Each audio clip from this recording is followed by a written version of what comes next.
बिस्मिल्लाहिर्रहमानिर्रहीम। अस्सलाम वालेकुम टू एवरीवन। कैसे हैं सब लोग? ठीक हैं बेटा। आज हम क्लास 10th फिजिक्स उसका चैप्टर नंबर 10 हमारा कंटिन्यू है और उसका आज लेक्चर नंबर 8 है। तो आज हम क्या करने जा रहे हैं? लेक्चर नंबर 8 में एमसीक्यूज पर बात होगी। तो मैं आप अपनी बुक जो है वो सामने रखें। बुक का पेज नंबर है आपका 16। तो एमसीक्यूज आज हम करेंगे पेज नंबर 16 जी। देखें जी, उसमें है, मैं क्वेश्चन, आप लोग अगर बुक आपके पास हो तो बुक अपने पास रख के बैठिएगा। पहला उसमें देखिए, पहला पार्ट है, मैं बुक से रीड करूंगा, सिर्फ आंसर्स यहां शेयर करूंगा। पहला क्वेश्चन है, which of the following is an example of simple harmonic motion. उसमें डिफरेंट ऑप्शंस दी गई हैं। ए में है the motion of simple pendulum. तो भाई पहला ही आंसर है इसका ए। जो मोशन ऑफ सिंपल पेंडुलम जो है वो इसका आंसर होगा ए पार्ट। ठीक है। उसके बाद आ जाए सेकंड वाले पे। सेकंड में क्या है? सेकंड में हमारे पास है जी, सेकंड में देखें, इफ द mass of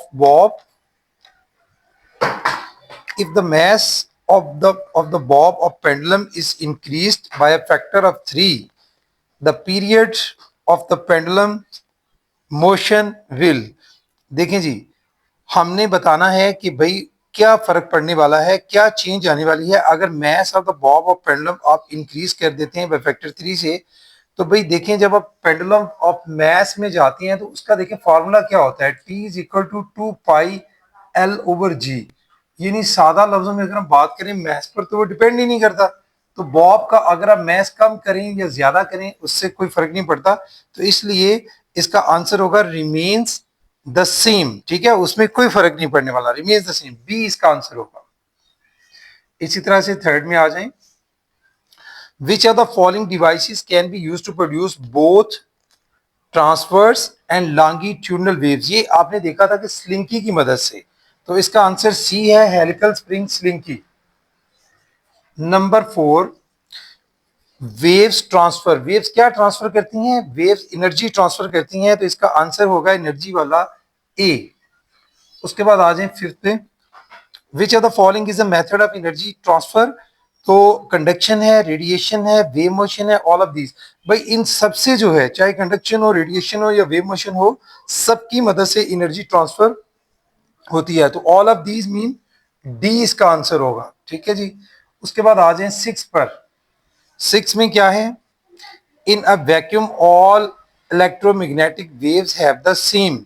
जी, जितनी भी इलेक्ट्रोमैग्नेटिक वेव्स होंगी उनकी क्या चीज सेम होगी? Frequency, amplitude, wavelength, speed. Speed भाई सबकी सेम होगी। तो मीन ए वाला जो आंसर है स्पीड, ये इसका करेक्ट आंसर होगा। उसके बाद है seventh, a large ripple tank with a vibrator working at a frequency of 30 hertz. ठीक है, ये एक न्यूमेरिकल टाइप है जो आपका सातवां पार्ट है। तो हम इसको जरा सॉल्व कर लेते हैं। 7 पार्ट का आंसर लिखने से पहले साथ साथ मैं आपको इसको सॉल्व करके समझाता हूँ। फ्रीक्वेंसी दी गई है हमारे पास जी, फ्रीक्वेंसी कितनी है? 30 हर्ट्ज है। उसके बाद हमें दिया गया है प्रोड्यूसेस 25 कंप्लीट्स वेव्स, यानी नंबर ऑफ वेव्स को हम एन से डिनोट करते हैं, नंबर ऑफ वेव्स वो 25 है। उसके बाद डिस्टेंस दिया गया है डी, वो कितना है जी हमारे पास? 50 सेंटीमीटर है। और the velocity of the wave जो है वो आपने फाइंड आउट करनी है। ठीक है जी, वेलोसिटी v आपने फाइंड आउट करना है। तो देखें जी, v कैसे फाइंड आउट होगी? v फाइंड आउट होगी जब आपके पास डिस्टेंस होता है v is equal to d by t. यानी आपको पहले t फाइंड आउट करना है। तो t आप कहां से फाइंड आउट कर सकती हैं? फ्रीक्वेंसी वाले फार्मूले से। फ्रीक्वेंसी किसकी इक्वल होती है? फ्रीक्वेंसी इक्वल होती है n बाई टी, यानी नंबर ऑफ वाइब्रेशंस इन पर second in a unit time. तो एन, एफ की वैल्यू 30 है, पुट कर दें। एन की वैल्यू 25 है, डिवाइडेड बाय टी। यहां से अगर हम टी फाइंड आउट करते हैं तो टी किसके इक्वल आ रहा है जी? यहां से देखें, टी यहां चला जाएगा और 25/30, 25/30 इसको आप सॉल्व करें। 25 को 30 पे डिवाइड करेंगे तो हमारे पास आंसर आता है 0.83, यानी 0.83 ये सेकंड में। अब आप v की वैल्यू निकाल सकते हैं कैसे? कि v किसके इक्वल होता है? d बाई टी के। ठीक है जी, d कितना है? 50। 50 को डिवाइड कर दें 0.83 के साथ जी 50 डिवाइडेड बाय 0.83, तो आंसर आता है हमारे पास 60.2। 60.2। अब हम इसकी ऑप्शंस में से चेक कर लेते हैं कि कौन सी ऑप्शन जो है वो करेक्ट है। तो भाई बी पार्ट जो है वो 60 सेंटीमीटर पर सेकंड आंसर है, यानी बी जो है सेवंथ में बी इसका आंसर होगा। ठीक है जी, अब हम आगे चलते हैं। नेक्स्ट हमारे पास है सेवंथ के बाद एट्थ। एट्थ में क्या दिया गया है हम रीड कर लेते हैं पहले। Which are the following characteristics of a wave is independent of the others? देखें, स्पीड है, फ्रीक्वेंसी है, वेवलेंथ है, ये सारी डिपेंड करती हैं एक दूसरे पर, स्पीड हो, फ्रीक्वेंसी हो, वेवलेंथ, लेकिन इसमें से सिर्फ जो एम्पलीट्यूड है वो डिपेंड नहीं करता। ठीक है, तो एम्पलीट्यूड जो है इसका आंसर होगा सी वाला। उसके बाद नाइन्थ वाला देखें। नाइन्थ पार्ट है relation between v f and lambda of a wave, किसके इक्वल होगा? सिंपल सी बात है, v is equal to f lambda या f lambda is equal to v, तो ये आपका बी वाला आंसर होगा करेक्ट। ये रिलेशन होता है। तो भाई ये था हमारे पास मल्टीपल चॉइस, ठीक है, जो पेज नंबर 16 पर था। अब जरा पेज नंबर 17 पर आ जाएं। पेज नंबर 17 बुक बेटा आपके पास होना बहुत जरूरी है, क्योंकि इसमें काफी सारे क्वेश्चंस ऐसे होंगे रिव्यू क्वेश्चंस में जिनके आंसर जो हैं आपकी बुक के अंदर ही मौजूद हैं, वहीं से मैं आपको निशान लगाऊंगा। तो पेज नंबर 17 रिव्यू क्वेश्चंस पे हम आ गए हैं। अब रिव्यू क्वेश्चंस, जिस जो पेज नंबर कौन सा है आपका 17। चलें जी, मैं पहले फर्स्ट क्वेश्चन रीड आउट करता हूं। ठीक है, क्वेश्चन क्या है इसका? Question number 1। हम सिर्फ जो है आपको जो क्वेश्चन का आंसर बुक में नहीं होगा वो मैं आपको करवाऊंगा, जो बुक में ऑलरेडी होंगे वो सिर्फ मैं आपको पेजेस मेंशन करवाऊंगा। ठीक है, ये लॉन्ग क्वेश्चन है मोस्ट ऑफ द। तो व्हाट इज, पहला क्वेश्चन है what is simple harmonic motion. पहले तो आपने बताना है कि सिंपल हार्मोनिक मोशन क्या है, यानी उसकी डेफिनेशन। फिर है what are the necessary conditions for our body to execute simple harmonic motion. तो इसके लिए आप बेटा बुक का पेज नंबर मैं आपको बता दूं कि आपका बुक का पेज नंबर होगा 5।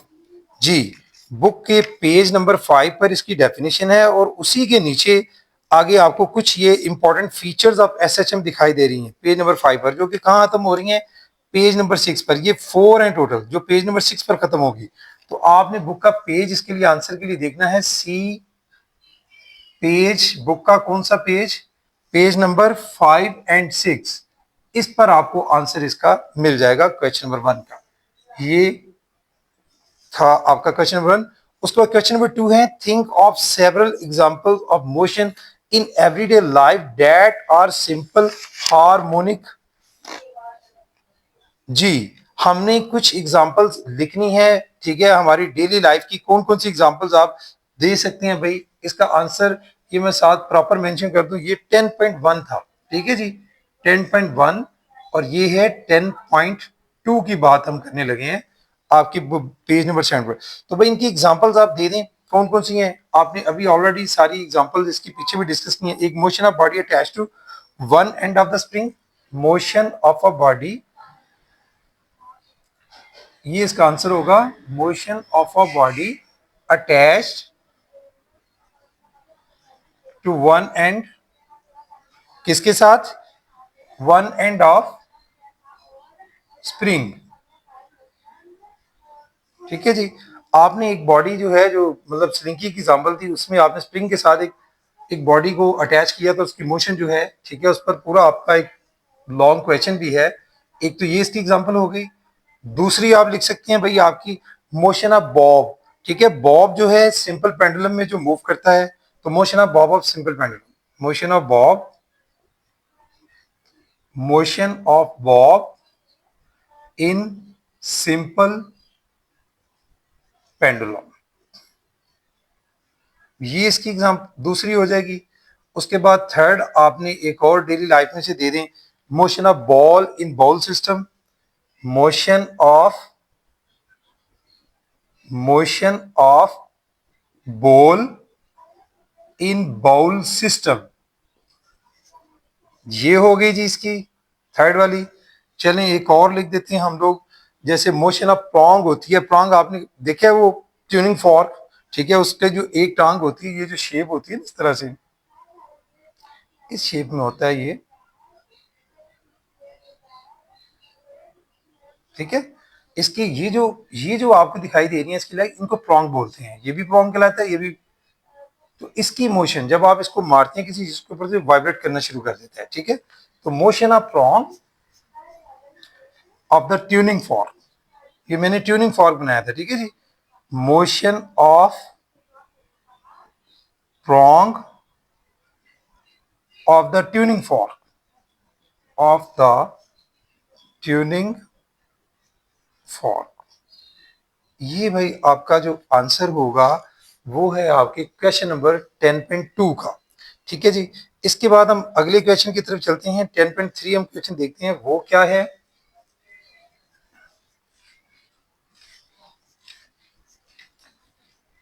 जी 10.3 क्वेश्चन रीड करता हूं, फिर आपको बताऊंगा what are damped oscillations, how damping progressively reduces the amplitude of oscillations. इसके लिए बेटा आप डैम्प्ड ओसिलेशन वाले टॉपिक में आ जाएं। एक तो आपने डैम्प्ड ओसिलेशन की डेफिनेशन लिखनी है, मजीद आपने कितना आंसर कहां से क्या देना है वो मैं आपको बताता हूं, ठीक है।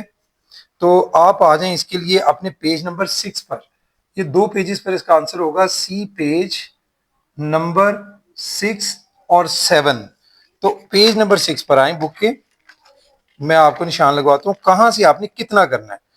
पहले तो आप पेज नंबर 7 पर आएंगे। पेज नंबर 7 पर जो है इसकी डेफिनेशन दी गई है ब्लू बॉक्स में, the oscillations of a system in the presence of some resistive force और डैम्प्ड ऑसिलेशंस। ये पहले इसकी डेफिनेशन, यानी वाटर ऑसिलेशन का आंसर।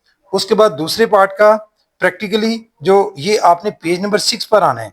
पेज नंबर 6 पर जहां डैम्प्ड ऑसिलेशन लिखा हुआ है टॉपिक में बिल्कुल नीचे 10.2 जो आपका टॉपिक है, उसकी थर्ड लाइन में जहां लिखा हुआ है प्रैक्टिकली, किस वर्ड से स्टार्ट करना है, मैं फिर से रिपीट कर रहा हूं, वहां प्रैक्टिकली लिखा हुआ है वर्ड, यानी प्रैक्टिकली वर्ड से लेकर इसका आंसर स्टार्ट करना है आपने। तो ये आगे 1 2 3 4 5 6, ये 6 लाइंस बनेंगी और ये पेज 7 पर खत्म हो रहा है जहां लिखा हुआ है एज शोन इन फिगर 10.4। उससे पहले पहले तक of the vibration of motion कहां पे खत्म होता है, of the vibration of motion. तो बेटा ये आपने बुक से जो है मैंने निशान लगा दिया, आपको बता दिया है, कहते हैं तो रीड भी कर देता हूं।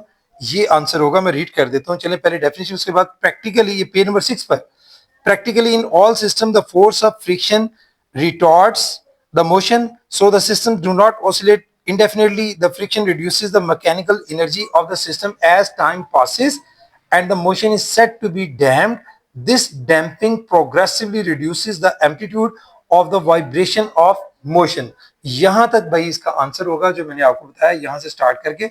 इससे पहले आपने ऊपर पहले क्या लिखनी है, डेफिनेशन ऑफ डैम्प्ड ऑसिलेशन लिखकर फिर आपने ये आंसर देना है। ये था जी आंसर आपकी क्वेश्चन नंबर 10.3 का। उसके बाद हम आगे चलते हैं 10.4 की तरफ। 10.4 उसका क्वेश्चन पहले रीड आउट कर लेते हैं, क्या है, how can you define the term wave. ठीक है जी, मींस के वेव की डेफिनेशन लिखनी है आपने। elaborate the difference between mechanical and electromagnetic waves, give examples of each। बहुत इजी भाई, ये सी आप पेज नंबर 8 पे जाएं सीधा सीधा, उसी के ऊपर मैं आपको दिखाता हूं। सीधा आप अपनी बुक के पेज नंबर 8 पर आ जाएं, उसी पर आपको इसका आंसर मिल जाएगा कंप्लीट। पेज नंबर 8 पर, मैं भी पेज नंबर 8 पर आ रहा हूं। देखिए पेज नंबर 8 पर शुरू में जो आपको ब्लू बॉक्स में डेफिनेशन लिखी हुई है, wave is a disturbance in the medium which causes the particles of the medium to undergo vibratory motion about the mean position in equal intervals of time। ये तो होगी वेव की definition. उसके नीचे है टू कैटेगरीज दी गई हैं, types दी गई हैं वेव्स की, मैकेनिकल वेव्स, इलेक्ट्रोमैग्नेटिक वेव्स। तो मैकेनिकल वेव्स की डेफिनेशन उसके नीचे है, waves which require any medium for the propagation are called mechanical waves. ठीक है, इसकी एग्जांपल्स हैं जैसे वाटर वेव्स है, साउंड वेव्स है, and waves produce on the strings and springs, ये आपने लिखनी है। फिर आगे electromagnetic waves, waves which do not require any medium, ठीक है, जिसको किसी मीडियम की जरूरत नहीं होती for the propagation, are called electromagnetic waves. इनकी एग्जांपल्स भी हैं रेडियो वेव्स, टेलीविजन वेव्स, ठीक है जी। इसके अलावा एक्स रेज हैं, heat and light waves, are some examples of electromagnetic waves. यहां तक आपने जहां टाइप्स ऑफ मैकेनिकल वेव्स है उससे ऊपर ऊपर तक इसका आंसर मौजूद है, जो मैंने सारा रीड आउट किया है। ये पेज नंबर 8 के ऊपर एग्जैक्टली सारा आंसर आपको मिलने वाला है। उसके आगे चलते हैं हम लोग 10.5 की तरफ। रिव्यू क्वेश्चन 10.5, उसमें क्या पूछा गया है, वो कह रहे हैं जी distinguish between longitudinal and transverse wave with suitable examples. इसके लिए आपने बुक के पेज देखना है भाई, पेज नंबर 8, 9 और 10। कौन कौन से पेजेस मैंने बताए हैं, 8, 9 और 10। इन पेजेस पर आपको आंसर मिलेगा। वहां से आपने लेना क्या है वो मैं आपको समझाता हूं। पहले आप पेज नंबर 8 पर आए जी। हमारे पास जो हमने जो आंसर देना है किस किस चीज का देना है, फिर से क्वेश्चन रीड कर रहा हूं। आपने सिर्फ डिस्टिंग्विश बिटवीन, यानी आपने लॉन्गिट्यूडनल वेव्स की डेफिनेशन लिखनी है और एग्जांपल्स, फिर आपने ट्रांसवर्स वेव्स की डेफिनेशन लिखनी है विद एग्जांपल। ये इसका आंसर होगा। तो इसके लिए आपको पेज नंबर 8 पर तो जाहिर है कुछ भी नहीं है, आप सीधा सीधा पेज नंबर 9 पर आए। ठीक है, पेज नंबर 9 पर आपको डेफिनेशन मिल जाती है लॉन्गिट्यूडनल वेव्स की। ठीक है, और इसकी एग्जांपल्स भी आप साथ लिख सकते हैं। उसके बाद आप चले जाते हैं नेक्स्ट पेज नंबर 10 पर। जब आप 10 पेज पर जाते हैं वहां आपको ट्रांसवर्स वेव्स की डेफिनेशन मिलती है ब्लू बॉक्स में, और नीचे उसकी एग्जांपल्स भी आपको मिल जाती हैं। तो ये पेज नंबर आपका 9 और 10 पर है, लेकिन आपने लिखना क्या है उसमें एग्जांपल्स, उसमें बकायदा तौर पर वो जो है ना सारी एक्सप्लेनेशन भी दी हुई है, सारे डायग्राम्स वगैरह दी हुई हैं। आपको जरूरत नहीं है इन चीजों की, इसमें आपने डिस्टिंग्विश सिर्फ करना है। तो आपने जो लिखनी है चीजें, डेफिनेशन लिखनी है दोनों की, लॉन्गिट्यूडनल की, ट्रांसवर्स वेव की, प्लस एग्जांपल्स लिखनी है। बात की समझ आ गई? ये दो चीजें आपने वहां से लेनी है। तो ये आपका क्वेश्चन नंबर जो है वो 10.5 कंप्लीट हो जाएगा। उसके बाद हम चलते हैं 10.6 की तरफ। तो 10.6 में जो क्वेश्चन है आपका वो क्या है भाई, वो है draw a transfer wave with an, ये मैं जरा रेज कर दूं, ये जरा आपको समझाने वाला है क्वेश्चन। ये जरा ध्यान से समझिएगा, क्योंकि अगर आप इसको फोकस करके समझेंगे तो बहुत आसान है। अगर आपका फोकस नहीं होगा तो फिर मुश्किल। ये आपने बेसिकली ड्रॉ करना है।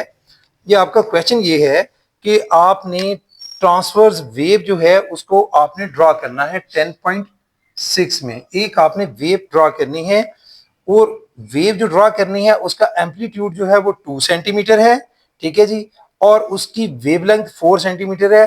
मजीद आपने क्रस्ट और ट्रफ जो है वो भी वेव के लेबल करने हैं। तो मैं इसका तरीका अगर आपको बता देता हूँ आपने करना क्या है। 2 सेंटीमीटर दिया गया है एम्पलीट्यूड, और वेवलेंथ दी गई है 4 सेंटीमीटर। तो आपने ये करना है कि आपने एक लाइन सीधी ड्रॉ करनी है। सबसे पहले इस लाइन के ऊपर आपने जीरो, मेरी बात जरा ध्यान से समझिएगा, एग्जैक्टली आपने स्केल लेना है अपना। स्केल की मदद से सपोज ये मेरे पास अगर 1 सेंटीमीटर है, ये आपने सेंटीमीटर्स में वैल्यूज लेनी है, यानी ये कितनी होनी चाहिए, 1 सेंटीमीटर। ठीक है, ये कितनी वैल्यू है जीरो के बाद, 1 सेंटीमीटर। उसके बाद ये 2 सेंटीमीटर, इसी तरह से 3, फिर 4, एग्जैक्टली स्केल के साथ 5, 6 सेंटीमीटर, 7 और 8 सेंटीमीटर तक आपने जो है इसको इस तरह से बना लेना। उसके बाद आपने स्केल लेना है जहां पर आपका देखें ये 0 है और ये आपका 1 है। एग्जैक्टली जो 1 सेंटीमीटर है ये वाला, ये 1 जो है, इसके ऊपर आपने स्केल की मदद से जहां पर 2 सेंटीमीटर तक इसकी पैमाइश बनती है मेरे में, वहां आपने डॉट लगा लेना है। कहां पर मैंने बोला है, 1 पर। ये जरा समझते जाइएगा कैसे आप वेव आसानी से ड्रा कर सकते हैं। पहले तो मैंने बताया कि 1, हर एक 1 सेंटीमीटर होना चाहिए, 8 सेंटीमीटर तक आपने एक लाइन ड्रॉ कर ली। ठीक है, उसके बाद एग्जैक्टली 1 सेंटीमीटर के ऊपर मैंने ये कितनी हाइट पर, ये जो मेजरमेंट है ये कितनी है, 2 सेंटीमीटर। मैंने ये 2 सेंटीमीटर तक जो है एक डॉट लगाया है यहां पर। अब ये कहाँ है, ठीक है जी, अगर आपको ये लग रहा है थोड़ा तो ये ऊपर कर लें, ये सपोज यहां से लेकर ये यहां तक 2 सेंटीमीटर। अब आपने 2 छोड़ देना है। देखिए 1 पर बनाया डॉट, 3 पर आपने नीचे की तरफ बनाना है। कहां पर, नीचे की तरफ जितना 2 सेंटीमीटर ऊपर की तरफ आपने मेजरमेंट की है, ये वाली मेजरमेंट, ये मेजरमेंट 2 सेंटीमीटर। इसी तरह से ये वाली मेजरमेंट भी 2 सेंटीमीटर आपने लेनी है। सपोज ये 2 सेंटीमीटर है, कहां पर मैंने बोला है, 3 के ऊपर। उसके बाद 4 छोड़ देना है 5 पर ऊपर की तरफ। यहां पर 5 के एग्जैक्टली ऊपर आपने 2 सेंटीमीटर, ठीक है, ये वाली मेजरमेंट 6 छोड़ देना है, आगे आपने 7 लेकिन नीचे की तरफ, मेरी बात समझ रहे हैं, ये आपने इस तरह से डॉट लगा लेने। मैंने कहा बोला सबसे पहले 1 2 छोड़ दिया, 3 पर नीचे, 4 छोड़ दिया, 5 पर ऊपर, 6 छोड़ दिया, 7 पर नीचे, इस तरह से। अब आप आसानी से वेव को आप ड्रॉ कर सकते हैं जो वेव आपसे कही गई है। कैसे कि आपने जीरो से पहले इस डॉट के साथ इसको मिलाना है यूं, और अब आपने इसको कुछ इस तरह से मिलाना है कि 2 में से गुजारते हुए नीचे यहां तक लेके जाना है। पहले आपने इसको कहां लेके जाना है, एग्जैक्टली 2 तक। जब 2 तक आ जाएगा तो फिर आपने इसको यहां पर लेके आना है, ये 3 के बिल्कुल ये नीचे, आगे कहां लेके जाना है, 4 में से इसको आपने गुजारना है, आगे फिर सीधा ले जाना है यहां 5 के एग्जैक्टली ऊपर, और ये देखिए 6 से गुजारते हुए जहां 7 के बनाया है वो नीचे यहां पर, और 7 से फिर ऊपर की तरफ ये आपने 8 तक। ये भाई हमारे पास एक ट्रांसवर्स वेव जो है वो बन चुकी है। ये जो डिस्टेंस है मैंने कितना आपको बताया है कि ये 2 सेंटीमीटर है, ये वाला कितना था 1 2 3 हमने 8 तक रखा, लेकिन ये डिस्टेंस बुक वालों ने आपको कहा था कि आपने एम्पलीट्यूड कितना लेना है। ये हमारे पास जो 2 सेंटीमीटर है ये क्या है, एम्पलीट्यूड है, दिस वन क्या है, एम्पलीट्यूड। उसके बाद यही डिस्टेंस यहां से लेकर, ये देखें यहां से लेकर यहां तक भी ये कितना है 2 सेंटीमीटर। अगर आप यहां से लेकर यहां तक चेक करेंगे तो ये भी 2 सेंटीमीटर, यहां से लेकर यहां तक भी चेक करेंगे, ये सारा डिस्टेंस कितना है 2 सेंटीमीटर। यहां की समझ आ गई सारी। आगे देखें कि हमें क्या कहा गया था कि वेवलेंथ आपका 4 सेंटीमीटर होना चाहिए। तो आप वेवलेंथ क्या होता है, इसको क्रस्ट बोलते हैं, ये क्या है क्रस्ट, ये भी क्रस्ट है। नीचे आ जाए तो ये क्या है ट्रफ, ये क्या है, ये भी ट्रफ। अब करना क्या है, कोई सी दो कंजेक्टिव क्रस्ट या दो ट्रफ जो कंजेक्टिव हैं एक दूसरे के साथ, ठीक है जी, साथ वाली, उनके दरमियान का डिस्टेंस आपने खुद ही चेक कर लेना। जब आप स्केल रख के चेक करेंगे तो ये जो डिस्टेंस होगा इन दोनों के इन बिटवीन, ये वाला डिस्टेंस जो है, ये जो है ये 4 सेंटीमीटर होगा। कितना डिस्टेंस होगा यहां से यहां तक का, 4 सेंटीमीटर। ये आपका लेमडा है वेवलेंथ, जो किसके इक्वल आ रहा है 4 सेंटीमीटर के। इसी तरह से चाहे आप दोनों क्रस्ट के दरमियान ले लें या दोनों ट्रफ के दरमियान ले लें, ये दोनों ट्रफ हैं, एक यहां से, ये देखें ये दूसरी ट्रफ, इन दोनों के दरमियान जो आपका लेमडा है वो कितना है 4 सेंटीमीटर। तो बेटा ये था जो आपने एक ट्रांसवर्स वेव को ड्रा करना था, उसमें क्रस्ट उसमें ट्रफ भी शो करना था, और उसकी उन्होंने मेजरमेंट आपको दे दी थी कि एम्पलीट्यूड 2 सेंटीमीटर का होना चाहिए। वो कैसे होगा वो मैंने आपको तरीका बता दिया, मैं फिर से रिपीट कर देता हूं, ध्यान से समझिएगा कि मैंने ये जो लाइन है वो 8 सेंटीमीटर तक ड्रा की है एग्जैक्टली आपको बताने के लिए। मैंने हाथ से की है लेकिन आप लोग स्केल लेकर करेंगे, 0 1 2 3 ये सारे सेंटीमीटर हैं 8 तक। फिर मैंने क्या किया है, 0 के बाद जो 1 है, ये जो 1 के एग्जैक्टली ऊपर ये जो डिस्टेंस लिया था ये 2 सेंटीमीटर लिया था एम्पलीट्यूड का, यही हमें बोला गया था। तो मैंने एग्जैक्टली 2 सेंटीमीटर के लिए डॉट लगा दिया यहां पर, आगे 2 छोड़कर 3 के नीचे लगाया, 4 छोड़कर 5 के ऊपर लगाया, 6 छोड़कर 7 के नीचे लगाया, ठीक है। इस तरह से ये डॉट्स, इन डॉट्स को मैंने फिर मिला दिया, ठीक है, तरीके से 0 को इसके साथ फिर नीचे लाते, 2 में से गुजारते हुए 3 4 में से गुजारते हुए आगे इसके साथ, फिर आगे 6 में से गुजरता हुआ यहां पर, और आगे 8 तक। तो फिर हमने इन द एंड जो है ये जो डिस्टेंस था ये ऑटोमेटिकली 4 सेंटीमीटर होगा। आप इसको चेक कर लीजिएगा कि जब आप स्केल रखेंगे तो आपका जो एम्पलीट्यूड, जो सॉरी आपका वेवलेंथ है लैम्डा जो है वो 4 सेंटीमीटर होगा। और ये हमारी एक ट्रांसवर्स वेव थी जो हमसे बोला गया था कि भाई आपने एक ट्रांसवर्स वेव जो है वो ड्रॉ करनी है। तो नीचे आप फिग के खुद लिख सकते हैं, और ट्रांसवर्स वेव जो हमने बनाई है, ठीक है। मजीद अगर साथ लिखना है, having amplitude 2 centimetre and wavelength of 4 centimetre, अगर मजीद साथ लिखना है तो transverse wave having amplitude of 2 centimetre and wavelength of 4 centimetre. ये बेटा आपका क्वेश्चन था 10.6 वो आपने इस तरह से बनाना है और लिखना है। ये बेटा एक इंपॉर्टेंट, मैं आपको बता दूं, ये एक इंपॉर्टेंट शॉर्ट क्वेश्चन है, बोर्ड के पेपर्स में भी ये रिपीट हो चुका है, मैं इसको वेरी इंपॉर्टेंट कर रहा हूं। तो ऐसे ही नहीं, मैंने आपके लिए इतनी मेहनत से ये सारा किया है क्योंकि ये बोर्ड के पेपर्स में रिपीट हो चुका है और आता भी है। बच्चे इस पर इतना फोकस नहीं करते, ध्यान से नहीं समझते। तो आज आपको मैंने ये सारा बता दिया कि कैसे आपने इसको बनाना है, कैसे इसको आपने सारा कंप्लीट करना है। तो ये आप अपने हाथों से, फिर वही बात है, प्रैक्टिस करेंगे तो आपको समझ आ जाएगी अच्छे से।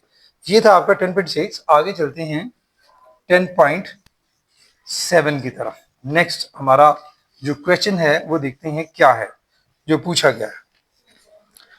10.7 में पूछा गया है derive a relation between, review question 10.7, derive a relationship between velocity, frequency and wavelength of wave. Write a formula relating velocity of a wave to its time period and wavelength. तो बेटा इसका एग्जैक्टली क्वेश्चन का answer जो है हमारे पास मौजूद है book के अंदर ही, इसलिए मुझे करने की जरूरत नहीं है। आपने पेज नंबर देखना है 11। तो अभी आप मेरे साथ पेज नंबर 11 पर आ जाएं। आपको मैं दिखाता हूं कि कहां से आपने क्या करना है। भाई पेज नंबर 11 पर अगर आप आएंगे तो relation between velocity, frequency and wavelength का एक पूरा टॉपिक है, ये पेज नंबर 11 पर है। ठीक है जी, और ये कंप्लीट हो रहा है भाई पेज नंबर आपके थोड़ा सा आगे जाता है, एक दो लाइन पेज नंबर 12 पर भी। तो साथ 11 के साथ मैंने 12 भी पेज मेंशन कर दिया। तो ये था आपका जी 10.7। ठीक है, आगे उसके बाद हम देखते हैं 10.8 में क्या पूछा गया है, वो आपका रिव्यू क्वेश्चन क्या है। 10.8 में हमें क्वेश्चन है waves are the means of energy transfer without transfer of matter, justify this statement with the help of a simple experiment. तो भाई ये आपका है पेज नंबर 10 एंड 11। आपने कौन सा पेज देखना है? सी पेज नंबर 10 एंड 11। तो हम जनाब जाते हैं अब पीछे एक दफा फिर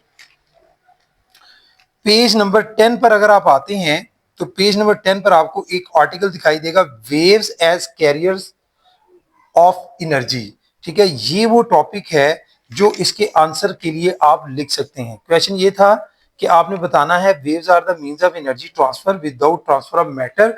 इसको आपने जस्टिफाई करना है स्टेटमेंट को हेल्प ऑफ सिंपल एक्सपेरिमेंट। यहाँ दो एक्सपेरिमेंट दिए गए हैं। एक एक्सपेरिमेंट जो है वो आपका पेज नंबर 10 पर है, जो कि आप एक रोप को बांध कर किसी फिक्स पॉइंट के साथ उसको आप फ्लिपिंग करते हैं, वो भी लिख सकते हैं। या फिर दूसरा एक्सपेरिमेंट है, एक्टिविटी जो है वो पेज नंबर 11 पर है, वो उससे भी आसान है, छोटी है, जिसमें आप एक स्टोन जो है वो वाटर के अंदर ड्रॉप करते हैं, फेंकते हैं, तो उस वजह से वेव जो है वो जाती है। कार्क रखा होता है तो कार्क जो मूव करते हैं तो वो एनर्जी ही की वजह से करते हैं। तो भाई ये वो टॉपिक है जो मैं आपको ऑलरेडी एक्सप्लेन भी कर चुका हूं। तो आप लोगों ने इसको कहां से कर लेना है? पेज नंबर 10 और 11। ये मैं अब आप पर छोड़ता हूं कि आप इसको पेज नंबर 10 वाली एग्जांपल करना चाहते हैं, एक्सपेरिमेंट लेना चाहते हैं, वो ले लें, वो लिख दें।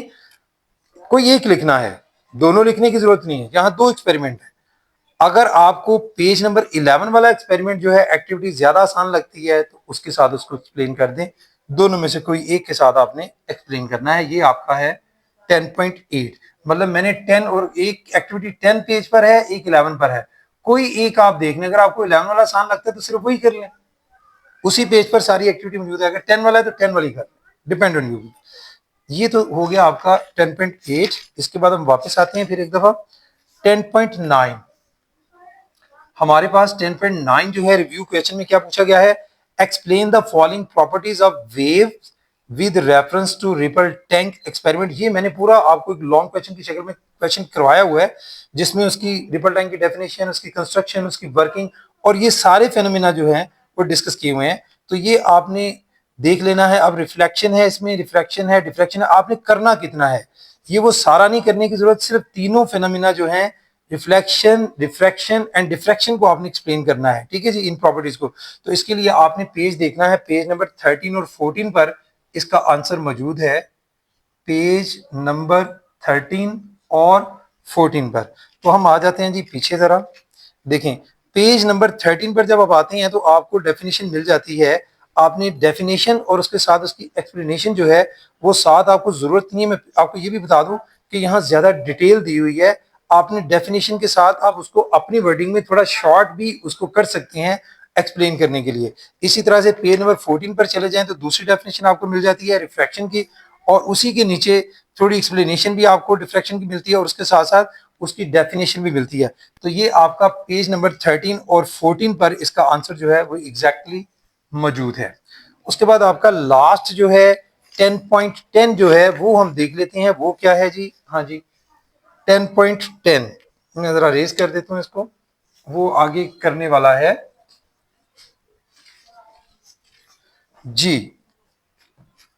हमारे पास है जी 10.10 रिव्यू क्वेश्चन है। क्वेश्चन क्या है, does increasing the frequency of a wave also increase its wavelength. पहले तो आपने ये बताना है कि क्या अगर फ्रीक्वेंसी इंक्रीज करती है तो उसकी वजह से क्या जो वेवलेंथ है वो भी इंक्रीज करती है, पहले तो इसका आंसर आपने देना है। फिर इफ नॉट, अगर ऐसा नहीं है तो फिर how are these quantities related, तो फिर उनके दरमियान एक रिलेशन भी बताना है कि फ्रीक्वेंसी और वेवलेंथ के दरमियान क्या रिलेशन होता है। पहला क्वेश्चन ये है कि फ्रीक्वेंसी को इंक्रीज करने की वजह से या वेव की फ्रीक्वेंसी इंक्रीज होती है तो क्या उसकी वजह से वेवलेंथ भी इंक्रीज होता है या नहीं। तो आंसर मैंने आपके लिए इसके लिए लिखा हुआ है, वो मैं आपको लिखवा देता हूं। ठीक है, ये शॉर्ट क्वेश्चन है, ये भी शॉर्ट क्वेश्चन की शक्ल में। तो पहले तो आप लिखेंगे 10.10 में सबसे पहले तो लिखें नो। जो पहला क्वेश्चन है, no wavelength does not increase, ये मैं लिख रहा हूं, आप लोग इसको नोट कर लीजिएगा, ठीक है, और समझ भी लीजिएगा। No wavelength does not increase, does not increase with increase of frequency, with increase of frequency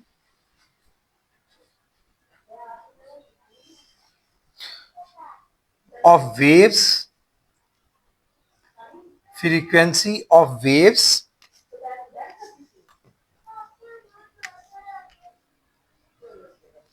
because frequency, because frequency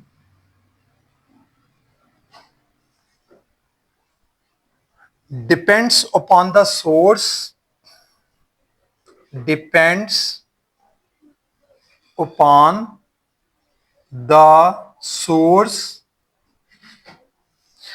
depends upon the source which produces waves, which produces, which produces waves per second.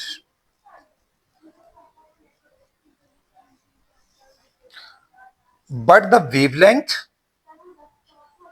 but the wavelength, but the wavelength of the wave, but the wavelength of the wave depends upon the, depends,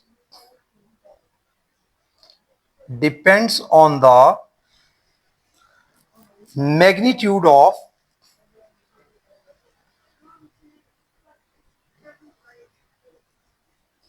magnitude of vibrating particles,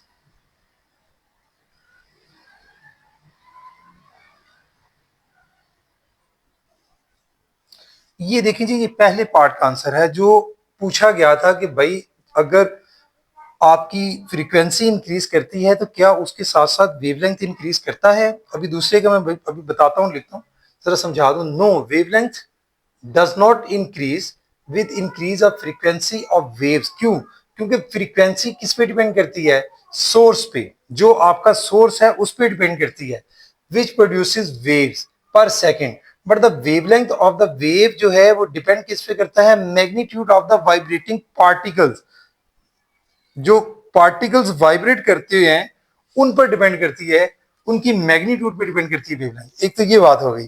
दूसरा part जो है उसका मैं answer लिख रहा हूं, ये अगर आपने देख लिया समझ लिया है नोट कर लिया। तो अब हम आगे चलते हैं, इसी क्वेश्चन का जो रिलेशनशिप बताना है फ्रीक्वेंसी में और वेवलेंथ में, वो मैं अब आपको थोड़ा सा समझा देता हूं। Generally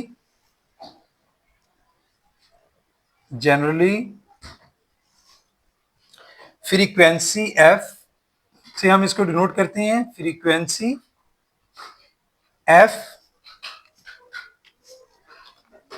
and wavelength lambda, wavelength lambda are inversely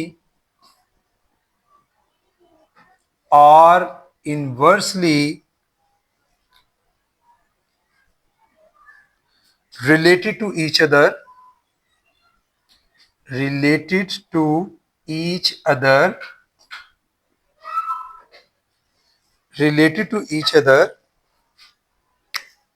by the following equation, by the following equation, by the following equation, by the following equation। कौन सी इक्वेशन है भाई? देखिए मैं आपको यहां से समझाता हूं कि हमारे पास इक्वेशन ये होती है, V is equal to f lambda. यहां से जो रिलेशन है फ्रीक्वेंसी का और लैम्डा का क्या बनेगा आपस में, वो बनेगा हमारे पास V divided by f is equal to lambda. या फिर मैं अगर एफ को उधर ले जाता हूं तो V ओवर लैम्डा, यानी सादा लफ्जों में फ्रीक्वेंसी और लैम्डा दोनों एक दूसरे के क्या आ रहे हैं, इनवर्सली प्रोपोर्शनल आ रहे हैं। बात की समझ आ गई? आगे चलते हैं।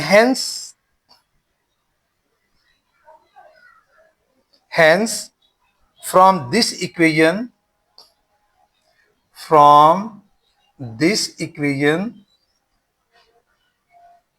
हम इस इक्वेशन की बात कर रहे हैं, जरा ध्यान से समझ लें किस इक्वेशन की बात कर रहे हैं, इस इक्वेशन की, lambda is equal to v और f. We conclude that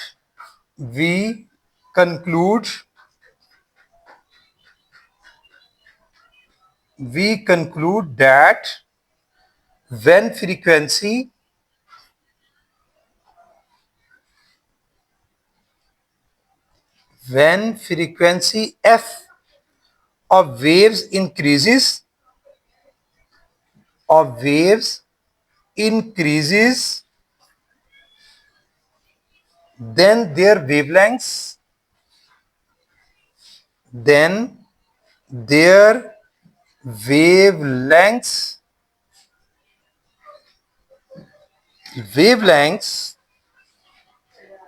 lambda decreases। बात की समझ आ गई? ये था भाई रिलेशन। दो बातें पूछी गई थी, मैं फिर से रिपीट कर देता हूं। पहले पूछा गया था, does increasing the frequency of a wave also increase its wavelength? वो हमने बता दिया कि नो भाई, ऐसा नहीं होता। ठीक है, उसकी रीजन हमने दे दी। देन पूछा गया था, इफ नॉट, अगर ऐसा नहीं होता, देन पूछा गया था, how are these quantities related? ये दोनों क्वांटिटीज फ्रीक्वेंसी और वेवलेंथ एक दूसरे से रिलेट कैसे करती हैं? तो उसके लिए भी हमने बता दिया इस इक्वेशन से कि भाई दोनों जो हैं एक दूसरे के इनवर्सली प्रोपोर्शनल हैं। देखें कैसे, कि ये हमारे पास बेसिक इक्वेशन है, v is equal to f lambda. यहां से अगर हम देखते हैं कि लैम्डा किसके इक्वल आता है, v और एफ, यानी लैम्डा और एफ दोनों एक दूसरे के क्या हैं, इनवर्सली प्रोपोर्शनल शो हो रहे हैं। आप फ्रीक्वेंसी बढ़ाती हैं तो लैम्डा की वैल्यू कम हो जाएगी। ठीक है जी, अगर आप लैम्डा की वैल्यू बढ़ाते हैं तो फ्रीक्वेंसी की वैल्यू कम हो जाएगी, यानी एक दूसरे के inversely proportional. Hence, from this equation, we conclude that when frequency of waves increases, then their wavelength lambda जो है वो decrease करेगा। और अगर फ्रीक्वेंसी इंक्रीज करती है, डिक्रीज करती है, अगर फ्रीक्वेंसी ऑफ वेव जो है वो डिक्रीजेज है, कम होती है, तो फिर वेवलेंथ क्या होगा, वो इंक्रीज करेगा। तो भाई बेटा आज यही था आपके लिए कंप्लीट जो था रिव्यू क्वेश्चंस का सारा पार्ट, जो आपसे मैंने डिस्कस कर दिया। एमसीक्यूज भी हमने कर लिए। तो आपने बेटा जो मेन इसमें बात यही है कि कुछ क्वेश्चंस तो मैंने आपको बुक पर निशान लगाए हैं, लेकिन कुछ क्वेश्चंस ऐसे थे जो बुक पर नहीं थे, वो भी करवा दिए। इनकी प्रैक्टिस जरूरी है, इनको अंडरस्टैंड करना, एक दफा इनको अंडरस्टैंडिंग के बाद एक दफा इनको अच्छे से रीड करना, और अगर हाथों से प्रैक्टिस की जरूरत है तो वो भी करना जरूरी है। तो बेटा आज के लिए इतना ही। Thank you very much. अस्सलाम वालेकुम।